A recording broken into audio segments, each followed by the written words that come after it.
பேசிக்கல நான் ஒரு north Indian. என் assistant 2 பேர் தான் தமிழ்நாட்டுக்காரங்க. ஓ, உங்களுக்கு அசிஸ்டன்ட் இருக்காங்களா? தோ 2 பேர்.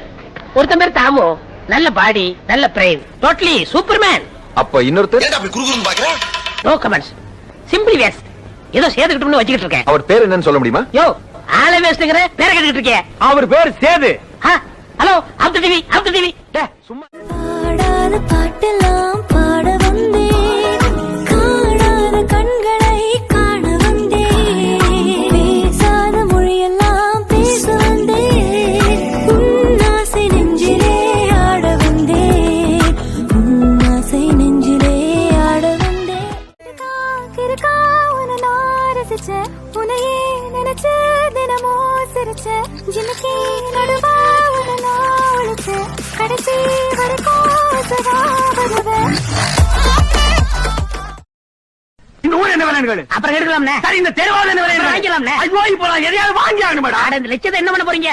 என்ன பண்றதா? வீடு பூரா ஏசி, ஆ. கார் ஏசி, கக்கூஸ் ஏசி, கண்ட இடமெல்லாம் AC. So extra extra. Mummy, daddy, white rice Vellachami வந்திருக்கு, ஏதாவது போடுங்க. எனக்கு வர்ற ஆத்திரத்துக்கு அவனை கொலை பண்ண போறேன். நான் சுட்டு அவன் சாகணும்னு எழுதி இருக்கு. உங்களுக்கு சொல்ல தெரியுமா? என்னங்க ஒரு தோசை சுட்டவனுக்கு துப்பாக்கி எடுத்து சுட தெரியாதா? துப்பாக்கி கிடைக்கலன்னா கத்தி எடுத்து குத்தி கிண்டிர வேண்டியதான். கத்தி கிடைக்கலன்னா குறவனை கடிச்சு முழுங்கிற வேண்டியதான்.